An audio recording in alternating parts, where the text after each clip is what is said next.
सतगुरु की साजी नवाजी गुरु प्यारे साथ संगत जी, बड़े प्यार से कहना जी धन निरंकार जी। साथ संगत जी, गुरुमत सुखी जीवन का आधार। साथ संगत जी, आज हम एक ऐसे विषय पर मनन करने जा रहे हैं जिसकी आवश्यकता हर इंसान के जीवन में है। गुरुमत सुखी जीवन का आधार। हम सभी जीवन में सुख चाहते हैं। कोई धन में सुख खोजता है, कोई रिश्तों में, कोई सम्मान में, कोई अपनी इच्छाओं की पूर्ति में। इंसान सोचता है कि जब मेरी यह इच्छा पूरी हो जाएगी तब मैं सुखी हो जाऊंगा। लेकिन साथ संगत जी, एक इच्छा पूरी होती है तो दूसरी इच्छा सामने खड़ी हो जाती है। एक मंजिल मिलती है तो दूसरी मंजिल की ओर दौड़ पड़ते हैं। इसलिए प्रश्न यह नहीं कि हमारे पास सुख के साधन कितने हैं, सच्चा प्रश्न यह है कि क्या हमने मन में सुख को अनुभव करने की क्षमता है। गुरुमत हमें इस प्रश्न के उत्तर तक ले जाती है। गुरुमत कहती है कि जीवन को परिस्थिति नहीं बल्कि हमारी दृष्टि सुखी या दुखी बनाती है। परिस्थिति कभी पूरी तरह हमारे अनुसार नहीं होगी। कभी सफलता मिलेगी, कभी असफलता मिलेगी, कभी अपने साथ होंगे, कभी अकेलापन महसूस होगा, कभी प्रशंसा मिलेगी, कभी आलोचनाएं सुनने को पड़ेगी। लेकिन जो मन परमात्मा से जुड़ता है वह इन बदलती परिस्थितियों के बीच भी भीतर स्थिर रहना सीख जाता है। यही गुरुमत की सुंदरता है। साथ संगत जी, सुख बाहर नहीं भीतर से शुरू होता है। हम अक्सर सुख को बाहर खोजते हैं। हम कहते हैं कि मेरे पास यह चीज़ आ जाए तो सुखी हो जाऊंगा, मेरी यह समस्या खत्म हो जाए तो मैं शांत हो जाऊंगा, लोग मेरी बात समझ ले तो मुझे अच्छा लगेगा। लेकिन जीवन का अनुभव बताता है कि बाहरी चीज़ें मन को कुछ समय के लिए प्रसन्न कर सकती है, स्थगित शांति नहीं दे सकती। गुरुमत हमें भीतर की ओर देखने की शिक्षा देती है। जब मन को यह समझ आने लगती है कि इस संसार में जो कुछ मिल रहा है वह परमात्मा की कृपा है, तब शिकायत धीरे धीरे धन्यवाद में बदल जाती है। और जिस दिन शिकायत कम होकर शुक्राना बन जाए, उसी दिन साथ संगत जीवन में एक नई मिठास जन्म लेती है। जिस मन में शुक्राना बस जाता है उस मन में सुख अपने आप उतरने लगता है। साथ संगत जी, सुखी जीवन का अर्थ यह नहीं कि जीवन में कोई परेशानी ना आए। सुखी जीवन का अर्थ है परेशानी आए लेकिन विश्वास ना जाए, आंधी आए लेकिन मन की जड़ें ना हिले, परिस्थितियाँ बदले लेकिन परमात्मा पर भरोसा ना बदले। साथ संगत जी, गुरुमत हमें स्वीकार करना सिखाती है। जीवन में सबसे अधिक परेशानी कई बार परिस्थिति से नहीं बदलती, परिस्थिति से नहीं बल्कि परिस्थिति को स्वीकार ना करने से होती है। साथ संगत, हम चाहते हैं कि हर चीज़ हमारी इच्छा के अनुसार हो, लेकिन संसार हमारी इच्छा से नहीं चलता। गुरुमत हमें सिखाता है कि जो सामने है उसे समझदारी और विश्वास के साथ स्वीकार करते हुए अपना कर्म करते रहना चाहिए। साथ संगत जी, स्वीकार करने का अर्थ यह नहीं कि इंसान प्रयास करना छोड़ दे, बल्कि इसका अर्थ है प्रयास पूरा करो और परिणाम परमात्मा पर छोड़ दो। जब इंसान अपना कर्तव्य ईमानदारी से करता है और परिणाम को लेकर भीतर से टूटता नहीं, तब उसके मन में एक अद्भुत शांति पैदा होती है। वह कहता है, मैंने अपनी ओर से पूरी कोशिश की, अब जो होगा वो निरंकार की रज़ा में होगा। यह भाव मन को हल्का कर देता है। गुरुमत अहंकार को प्रेम में बदलती है। सासंग जी, सुखी जीवन का एक बड़ा सूत्र है अहंकार। अहंकार कहता है मैंने किया, गुरुमत समझाती है मेरी माध्यम से करने वाला कौन है, उसे पहचानो। सासंग जी, हमारी बुद्धि, हमारी क्षमता, हमारा शरीर, हमारी सांसें, क्या हमने श्वास बनाई है? जिस श्वास पर हमारा अधिकार नहीं, उस जीवन पर हमारा अभिमान कैसा? जब यह समझ आती है तो मैं धीरे धीरे कम होने लगता है और तू का भाव बढ़ने लगता है। जहाँ मैं कम होता है वहाँ रिश्तों में टकराव कम होता है। जहाँ मैं सही हूँ की जिद कम होती है, वहाँ घर में शांति बढ़ती है। कई रिश्ते इसलिए नहीं टूटते कि उनमें प्रेम नहीं होता, बल्कि इसलिए कमज़ोर हो जाते हैं क्योंकि दोनों तरफ अपने अहंकार की दीवार खड़ी हो जाती है। सत्संग जी, गुरुमत उस दीवार में प्रेम की खिड़की खोल देती है। घर को सुखी बनाने की शुरुआत स्वयं करें। हम अक्सर चाहते हैं कि घर के सभी लोग बदल जाए। पति कहता है पत्नी मुझे समझे, पत्नी चाहती है पति मुझे समझे, माता पिता चाहते हैं बच्चे उसकी बात माने, बच्चे चाहते हैं कि माता पिता उन्हें समझे। लेकिन गुरुमत हमें एक सुंदर बात सिखाती है, बदलाव की शुरुआत दूसरे से नहीं स्वयं से करो। अगर घर में एक व्यक्ति भी प्रेम से बोलना शुरू कर दे तो वातावरण बदल सकता है। एक व्यक्ति क्रोध के समय शांत रह जाए तो विवाद रुक सकता है। एक व्यक्ति क्षमा मांग ले तो वर्षों पुरानी दूरी समाप्त हो सकती है। एक व्यक्ति सेवा का भाव रख ले तो घर में अपनापन बढ़ सकता है। इसलिए सुखी परिवार बनने के लिए सबसे पहले हमें अपने व्यवहार को देखना चाहिए। हमारी वाणी कैसी है? हमारे शब्द किसी के मन को जोड़ते हैं या तोड़ते हैं? हमारे व्यवहार से घर में शांति आती है या तनाव? गुरुमत केवल सुनने की वस्तु नहीं, गुरुमत को जीवन में उतारने की उसकी सच्ची पहचान है। मीठी वाणी भी एक सेवा है। कभी कभी हम सोचते हैं कि सेवा केवल बड़े कार्य करने का नाम है, लेकिन सत्संग जी, किसी दुखी इंसान को दो प्रेम भरे शब्द बोलना भी सेवा है। किसी परेशान व्यक्ति को धैर्य देना भी सेवा है। किसी बुजुर्ग की बात बिना झुंझलाए सुनना भी एक सेवा है। किसी छोटे को सम्मान देना भी सेवा है। और सबसे सुंदर सेवा अपने शब्दों से किसी के दिल को चोट ना पहुंचाना। हमारी वाणी ऐसी होनी चाहिए कि सामने वाले हमारे पास आकर अपने मन की बात कह सके, क्योंकि कभी कभी इंसान को समाधान से पहले सहारे की आवश्यकता होती है।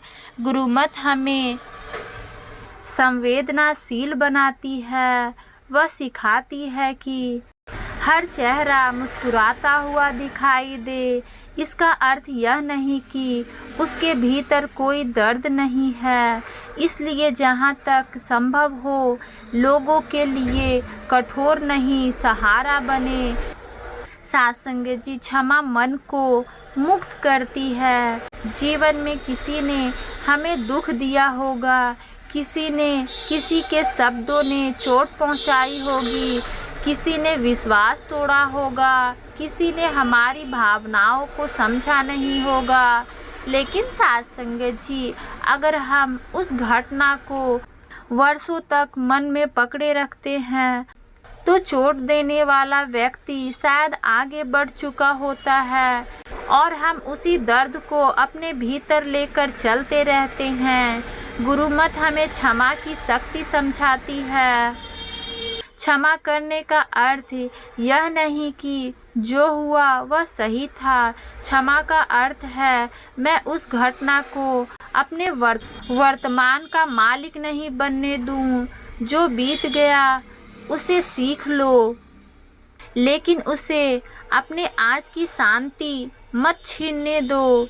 कभी कभी सबसे बड़ी जीत सामने वाले को हरा कर नहीं होती, सबसे बड़ी जीत होती है अपने मन को उस दर्द से मुक्त कर देना। सत्संगत जी, संतोष जीवन का अनमोल धन है। आज इंसान के पास पहले से अधिक सुविधाएं हैं, लेकिन मन की शांति हमेशा उसी अनुपात में नहीं ढकी। क्योंकि सुविधाएं बढ़ने के साथ इच्छाएं भी बढ़ती चली जाती है। सत्संगत, एक वस्तु मिली दूसरी चाहिए, दूसरी मिली तीसरी चाहिए, फिर तुलना शुरू होती है।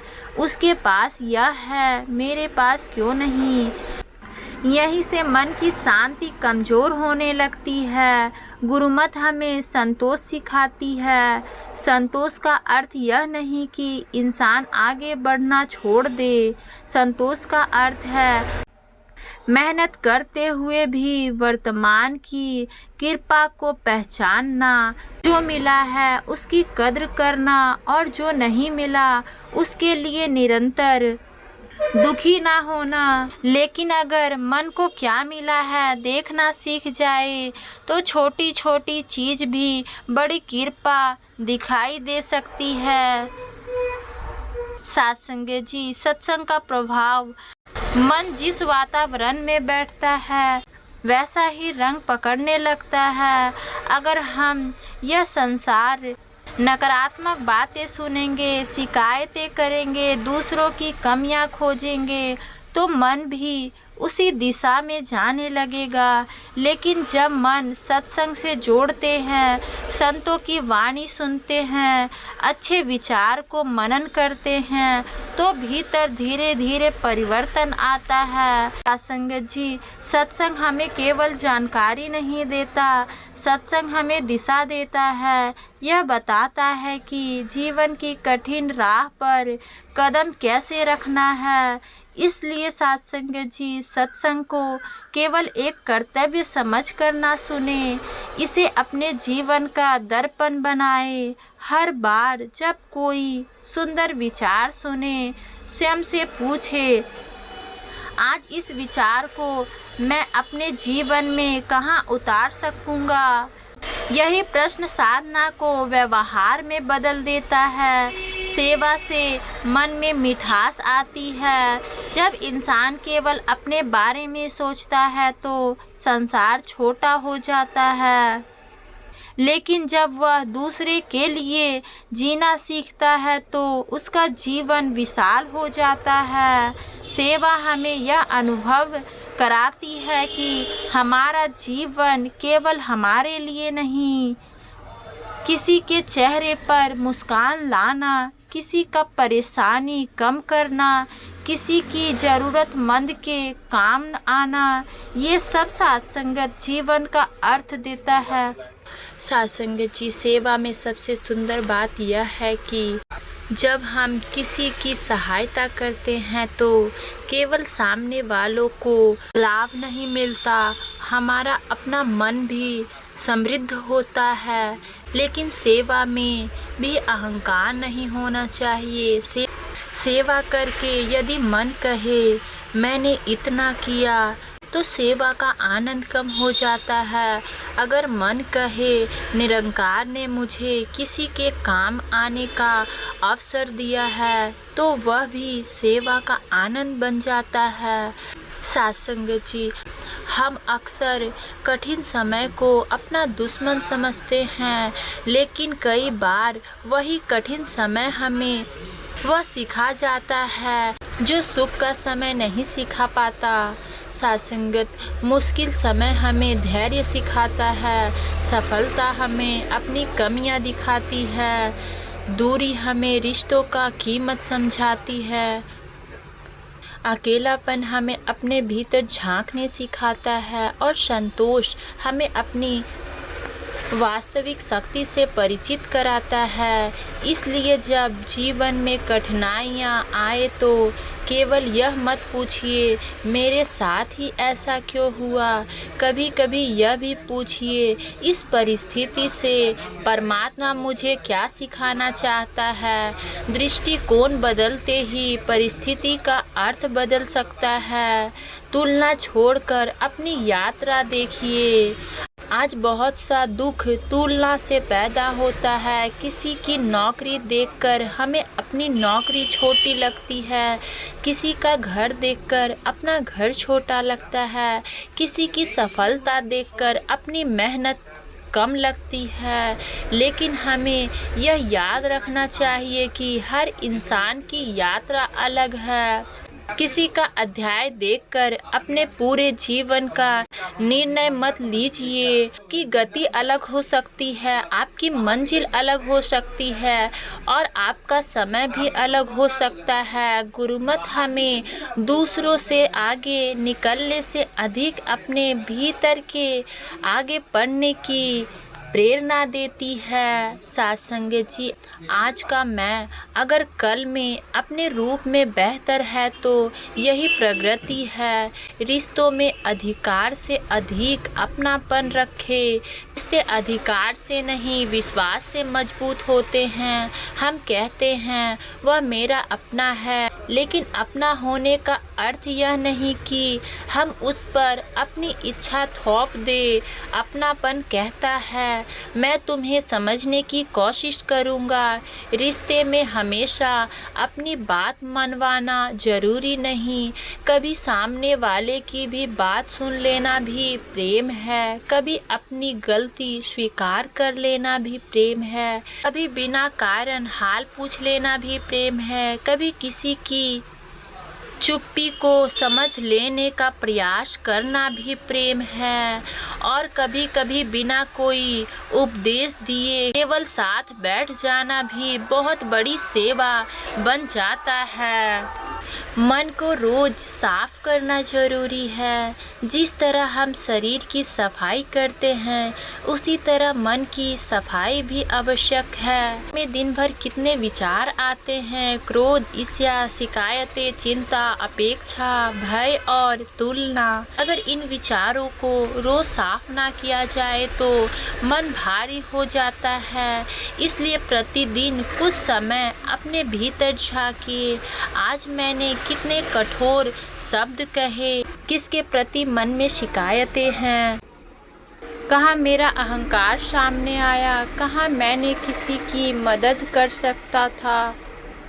और सबसे महत्वपूर्ण, आज मैंने परमात्मा की कृपा को कितनी बार महसूस किया।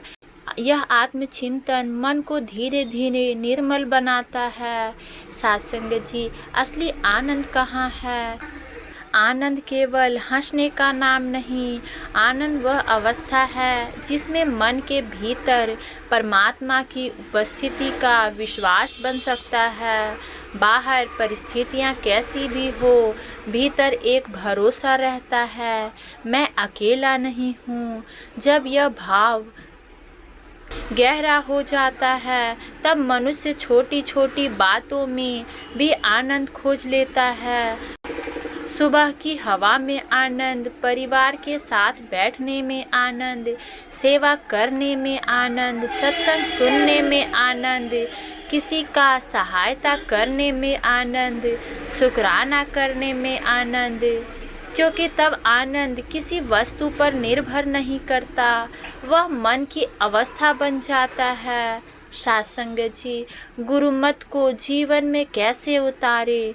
गुरुमत सुनना सुंदर है, लेकिन गुरुमत को जीना उससे भी सुंदर है।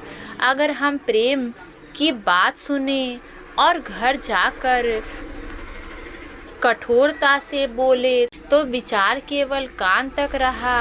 अगर हम नम्रता की बात सुने और व्यवहार में अहंकार रहे तो सीख अधूरी रही। साथ संगत, अगर हम सेवा की बात करें लेकिन जरूरतमंद से मुंह मोड़ ले, शब्द जीवन में नहीं उतरे। इसलिए हर सत्संग के बाद एक छोटा सा संकल्प ले। आज मैं एक व्यक्ति के साथ बहुत नम्र और प्रेम से बोलूँगा।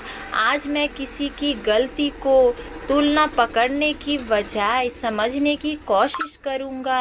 आज मैं किसी एक व्यक्ति के काम आऊँगा। आज मैं किसी पुरानी शिकायतों को अपने मन से हल्का करूँगा। आज मैं कम शिकायत और अधिक शुक्राना करूँगा। एक छोटी छोटी कदम साथ संगत जीवन को बदल देती है। साथ संगत जी, अब हमारा अंतिम मनन साथ संगत, हमें पता नहीं कि सुख की तुलना में और कितना दौड़ना होगा। अंत में समझ आता है कि सुख तो उन छोटी छोटी पलों में था जिन्हें हमने चिंता में खो दिया। जिस दिन हम यह समझ जाएंगे कि परमात्मा से जुड़ाव हमारी सबसे बड़ी संपत्ति है, गुरुमत हमारी सबसे बड़ी दिशा है, सत्संग हमारी सबसे बड़ी पाठशाला है, सेवा हमारी सबसे बड़ी सुंदर साधना है, नम्रता हमारी सबसे बड़ी शांति है और शुक्राना हमारे जीवन की सबसे बड़ी सुंदर भाषा है। उस दिन साथ संगत जी, जीवन का नज़रिया बदलने लगेगा। फिर इंसान हर परिस्थिति में पूछता है, इसमें मैं क्या सीख सकता हूँ, इसमें मैं किसके काम आ सकता हूँ, इस समय मैं परमात्मा को कैसे याद कर सकता हूँ। और यही प्रश्न जीवन को सुंदर बनाते हैं। आइए आज हम अपने मन में एक भाव लेकर आए, मुझे दुनिया को अपने अनुसार नहीं बदलना, मुझे अपने भीतर ऐसा परिवर्तन लाना है कि दुनिया को देखने का मेरा नज़रिया बदल जाए। अगर घर में प्रेम चाहिए तो प्रेम की शुरुआत मैं करूं। अगर रिश्तों में मिठास चाहिए तो अपनी वाणी को मधुर बनाऊं। अगर मन में शांति चाहिए तो शिकायतों को कम करूं। अगर जीवन में आनंद चाहिए तो शुक्राना बढ़ाऊं। और अगर अहंकार कम करना है तो हर उपलब्धियों में उस निरंकार की कृपा को पहचानूं। और अगर वास्तव में सुखी जीवन जीना है तो गुरुमत को केवल सुनूं नहीं, अपने व्यवहार में उतारूं। साथ संगत जी, गुरुमत रास्ता दिखाता है, लेकिन उस रास्ते पर चलना हमारी जिम्मेदारियां हैं। और जब इंसान उस रास्ते पर चलना शुरू करता है तो उसे पता चलता है कि सुख किसी दूर की मंजिल का नाम नहीं, तो उस मन की अवस्था है जो परमात्मा की रजा में स्वीकार करना सीख गया।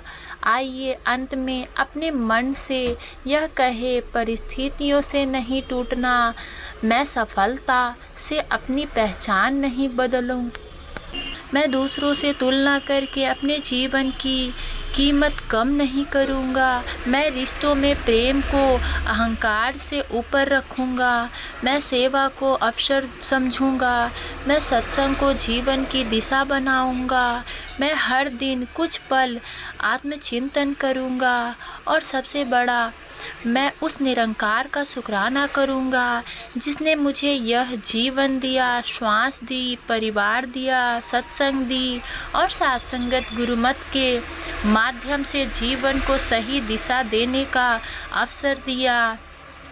धन दौलत से घर बड़ा हो सकता है, लेकिन प्रेम से घर सुंदर बन सकता है। सुविधाओं से जीवन आसान हो सकता है, लेकिन गुरुमत से जीवन सार्थक बनता है। ज्ञान से बुद्धि बढ़ सकती है, लेकिन नम्रता से इंसानियत बढ़ती है। और संसार की उपलब्धियां हमें पहचान दे सकती है, लेकिन परमात्मा से जुड़ाव हमें आंतरिक शक्ति देता है। इसलिए आज से जीवन में एक बात याद रखें, सुख पाने के लिए संसार को बदलना आवश्यक नहीं, कभी कभी अपने मन की दिशा बदलना ही पर्याप्त होता है। गुरुमत को जीवन में स्थगित दीजिए, सत्संग को अपने विचारों में स्थान दीजिए, सेवा को अपने कर्मों में स्थान दीजिए, प्रेम को अपनी वाणी में स्थान दीजिए, नम्रता को अपने व्यवहार में स्थान दीजिए और परमात्मा को अपने हृदय में स्थान दीजिए। फिर देखिए, जीवन में समस्याएं शायद पूरी तरह समाप्त ना हो, लेकिन उन्हें देखने की शक्ति बदल जाएगी। रास्ता शायद हमेशा आसान ना हो, लेकिन कदमों में विश्वास आ जाएगी। लोग हमेशा हमारे अनुसार व्यवहार नहीं करेंगे, लेकिन हमारे भीतर प्रतिक्रिया देने की समझ आ जाएगी और धीरे धीरे हमें अनुभव होगा कि गुरुमत केवल सुखी जीवन का आधार नहीं, बल्कि जीवन को सही अर्थ देने वाली रोशनी है। आइए इन रोशनी को अपने जीवन में लेकर चले, अपने घर में प्रेम फैलाएं, अपने रिश्तों में मिठास भरे, अपने कर्मों में सेवा रखें, अपने मन में संतोष रखें, अपनी वाणी में नम्रता रखें और हर पल उस निरंकार का शुक्राना करें। इन्हीं शब्दों से आप सभी के चरणों में प्यार भरा धन्य निरंकार जी।